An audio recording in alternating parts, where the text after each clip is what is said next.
first question after the extra question was yours, Mr. Robertshaw, and 40 minutes was spent on it. Now, that's a long time, but do tell us what you're trying to get on. Well, I think the fact that it took 40 minutes reflects the concern that members have about understanding what next in terms of the COVID crisis.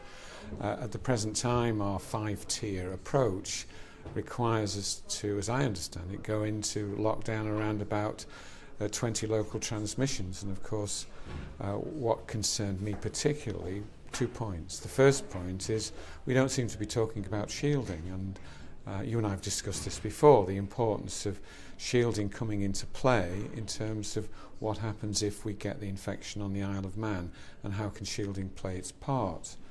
And the second part of my concern related to the input, the direct input of the Director of Public Health on the Isle of Man. Members aren't clear about what the Director of Public Health's contribution is to this whole matter. When you compare, for example, to Guernsey, where the Director of Public Health was actually front and centre and engaged personally with the public. So we want to open this up and understand better what the medical advice is, and also what happens next if we get COVID transmission on the island.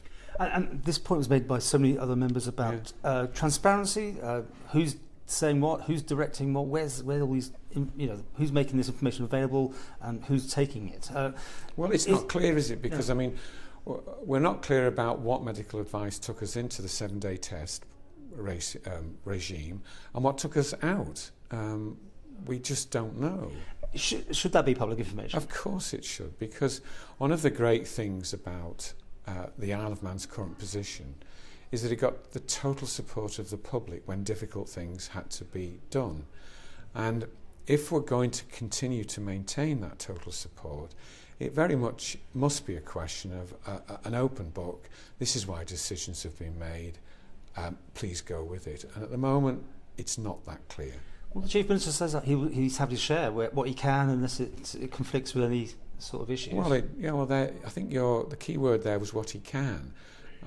Perhaps in recent weeks, what can be shared with the public it isn't understood, and maybe not enough of it has been shared. And I think it's now time for us to see a much more open book and transparent approach.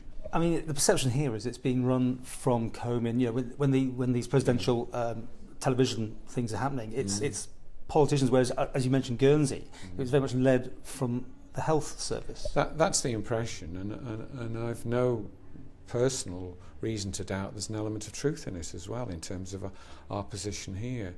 And so let's get the Director of Public Health front and centre and understand what it is that she believes is important. It doesn't necessarily mean that the Council of Ministers have to go with it. As the Chief Minister said, there are other considerations to take into account, but let's know what she thinks. So you want to see her more publicly dealing with this, or briefing you guys? Or? Well, yes, we want to see the evidence and we want to see the thinking, so that it'll help us understand the Council of Ministers' position. I don't know to repeat, and it's important, I don't know why we went into the 7-day regime, which I think was working. I don't know why we took the decision to move away from it, and let's find out why. And you seem to have quite a lot of support there today for that. Yes, because it was simple at the beginning when we didn't understand much about COVID, and we all tried to do the right thing. But it's going to go on and on and on, as was discussed this morning, because we aren't going to be able to completely eradicate it. We're going to have to live with this for a long time, and there are all sorts of implications: family circumstances, business well-being, economic standing, and then ultimately, out of all this, we're going to see some form of financial stress wash into the economies of certainly Western Europe, and that includes ourselves. And it's going to have to be a question of everybody working together, and the best way to do that is for everybody to understand why decisions are made. And do you have assurances that you think the Chief Minister will share this information? I think I got that, and we'll have to wait and see. Yeah.